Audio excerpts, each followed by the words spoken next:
Ты меня дернул на конспиративную квартиру. Есть шанс выйти на космонавта через одного человека.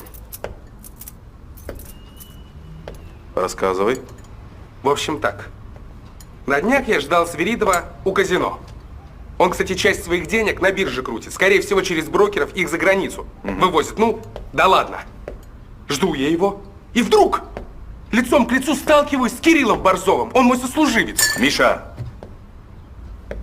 Встреча с однополчанами не входит в задачи сотрудника под прикрытием. Погоди ты, он охранником работает в одном из казино Сергеева. Это же шанс прощупать его изнутри. Ну ты же хотел этого. Да, но как ты это будешь делать? Я? Аккуратненько.